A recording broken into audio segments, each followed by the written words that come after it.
Hello everyone, আসসালামু আলাইকুম। This is Mehrun from brown মেরু। Welcome to my first blog. আজকে আমি দুটি কারণে অনেক বেশি খুশি। ফার্স্ট অন, আজকে আমি আল্লাহর রহমতে আমার একটি ড্রিম পূরণ করতে যাচ্ছি। টাইটেল অ্যান্ড থাম্বনেল দেখে নিশ্চয়ই তোমরা বুঝে গেছো। ইয়েস গাইস, ফাইনালি আজকে আমি একটি নিউ পিসি বিল্ড করাতে যাচ্ছি। অ্যান্ড সেকেন্ড অন, তোমাদের সাথে শেয়ার করা এটা আমার ফার্স্ট ব্লগ হতে যাচ্ছে। Hope you all like this video. So কথা বলতে বলতে দেখতেই পাচ্ছ আমি একদম রেডি হয়ে গিয়েছি। আজকে আমি আমার আউটফিটটা মোটামুটি পিঙ্ক অ্যান্ড অফ হোয়াইটের মধ্যেই রাখার চেষ্টা করেছি। আর বাহিরে যেহেতু প্রচণ্ড রোদ, তাই আজকে মেকআপটা পুরোপুরি স্কিপ করলাম, একদম সিম্পলি রেডি হয়েছি। বের হওয়ার আগে আমার পুচকু ছেলেটাকে একটু আদর করে দিচ্ছিলাম, না জানি বেচারাকে কতক্ষণ একা একা বাসায় থাকতে হবে। বাহিরে অনেক রোদ, না হলে ওকে নিয়েই যেতাম, ওকে আমার ছোট ভাইয়ের কাছে রেখে যাব। সো এনিওয়ে গাইস, লম্বা জ্যাম পার করে অবশেষে আমরা চলে এসেছি এলিফ্যান্ট রোডে। আমরা স্টার টেক থেকে আমাদের পিসিটা বিল্ড করাবো। বাই দ্য ওয়ে গাইস, আমার সাথে ছিল তোমাদের ভাইয়া আর ভাইয়ার একটি বন্ধু। আমরা মোট 3জন গিয়েছিলাম। গাইস জাস্ট সি কি পরিমাণ ক্রাউড তাদের শপে। আমি তো বসে থাকতে থাকতে একদম বোর হয়ে যাচ্ছিলাম, তাই বাইরে এসে একটু ঘোরাঘুরি করছিলাম। ভিতরে আমার হাজব্যান্ড কথা বলছিল, আমরা একটু সময় নিয়েই পিসিটা বিল্ড করাছিলাম, কারণ আমাদের কথা হচ্ছে ভাই একটু সময় লাগুক, তাও যেন কষ্টের টাকা শ্রেষ্ঠ প্রোডাক্টগুলো আমরা পাই। দেন ফাইনালি 2 ঘন্টা পর আমাদের পিসি বিল্ড করানো ডান। ফারদিন সব কিছু বুঝে নিচ্ছিল। এবার আমাদের পকেট ফাঁকা করে তাদের পকেট ভরার পালা। ভালো মতো টাকাগুলো গুনে নিচ্ছিলাম। আমাদের বাজেট খুব বেশি ছিল না, মোটামুটি বাজেটে আমাদের সাধ্যের মধ্যে আমরা আমাদের শখটা পূরণ করার চেষ্টা করেছি।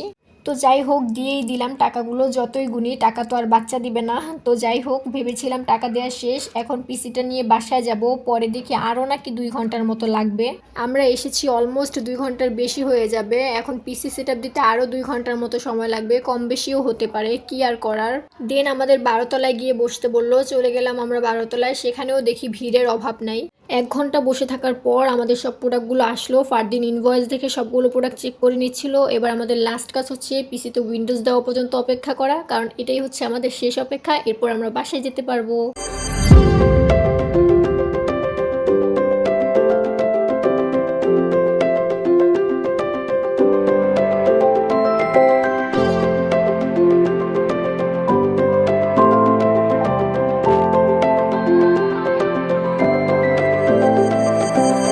সো গাইস, ফাইনালি আমাদের পিসি বিল্ড করানো ডান। আমি তো খুবই এক্সাইটেড। তো তোমাদের সাথে দেখা হচ্ছে বাসায় গিয়ে। অ্যাট লাস্ট বাসায় আসলাম, অ্যান্ড বাসায় আসার সাথে সাথেই সবাই মিলে আনবক্সিং করা শুরু করে দিয়েছে। যেহেতু অনেক রাত হয়ে গিয়েছিল, তাই আমরা একটু রেস্ট নেওয়ারও সময় পাইনি।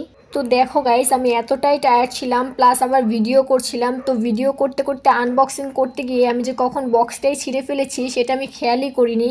অ্যাট দ্য টাইম আমি যখন কোনোভাবেই বক্সটা খুলতে পারছিলাম না, এরপর ক্যামেরা অফ করে দেখি যে আমি লক না খুলে টানাটানি করতে গিয়ে বক্সটা ছিঁড়ে ফেললাম। আমি আরও তোমাদের ভাইয়াকে বলছিলাম সাবধানে বক্সগুলো খুইলো, একটা বক্সে যাতে না ছিঁড়ে, এগুলো আবার কাজে লাগবে। আর এইদিকে দেখো আমি নিজেই অসাবধান হয়ে বসে আছি। গাইস, মজার বিষয় হচ্ছে বক্সটা যখন ছিঁড়ে গেছে তখন আমার আম্মু বারবারই আমাকে জিজ্ঞেস করছিল এই বক্সটা কে ছিল, এত সুন্দর বক্সটা কে ছিল। তখন আমি বলতেছিলাম আমি তো জানি না, কিন্তু এখন যখন এই ভিডিও দেখবে তখন তো জানতেই পারবে এই অকাজটা আসলে আমিই করেছি।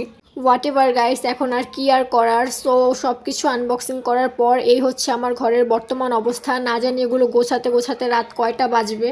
এত টায়ার্ড লাগছিল। আর এইদিকে আমার ঘর এত অগোছালো আর এত মানুষ দেখে আমার পুচকু জসিটা অনেক ভয় পাচ্ছিল।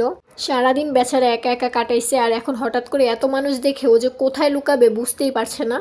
যাই হোক গাইস, কম্পিউটার তো কিনা হলো, কিন্তু কম্পিউটার সেট করার জন্য মনের মতো টেবিল পাইনি, তাই কাস্টমাইজ করে অর্ডার দিয়ে এসেছি। 16 তারিখে দিয়ে যাবে।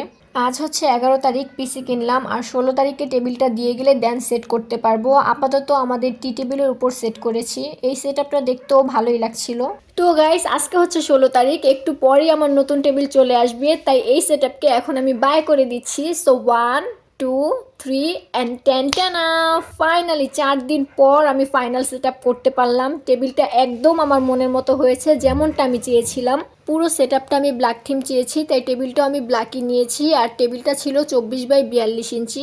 গাইস জানো, 4 দিন ধরে অপেক্ষা করে বসে আছি তোমাদের সাথে এই স্যাটিসফাইং মোমেন্টটা শেয়ার করব বলে। মনিটরের উপরের এই স্টিকারটা তোলার জন্য আমার হাতটা একদম ইসপিস করছিল। সো ফাইনালি আজকে তুলতে পারলাম।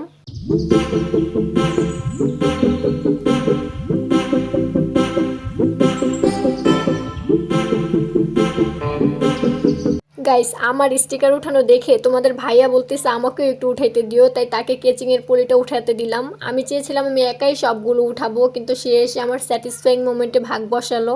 আসলে আমরা যতই বড় হই মনটা তো সেই বাচ্চাদের মতোই থাকে, তাই না বলো? দেখো গাইস, পলিগুলো উঠানোর পর এখন কত ক্লিয়ার লাগছে, এখন আরো বেশি সুন্দর লাগছে। তো চলো এখন তোমাদের পিসিটা ওপেন করে দেখাই।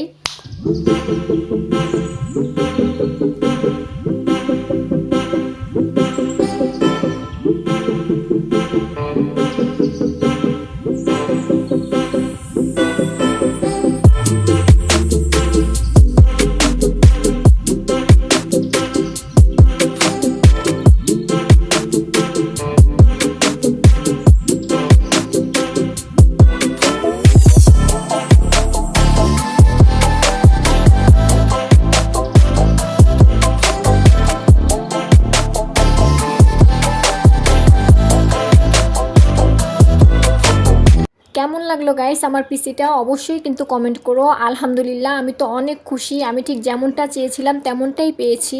এখন আমি গোপাল ভাঁড় দেখতে দেখতে পাস্তা খাবো। তো গাইস, আজকের ব্লগটি এখানেই শেষ করছি। এটা আমার ফার্স্ট ব্লগ ছিল, জানি না কতটুকু সুন্দরভাবে তোমাদের সামনে প্রেজেন্ট করতে পেরেছি। যদি একটুও ভালো লাগে তাহলে please guys like comment share করো। আমার পেজে একটা ফলো দিয়ে আমার চ্যানেলটাও সাবস্ক্রাইব করে দিও। So tata, take care, have fun, আল্লাহ হাফেজ।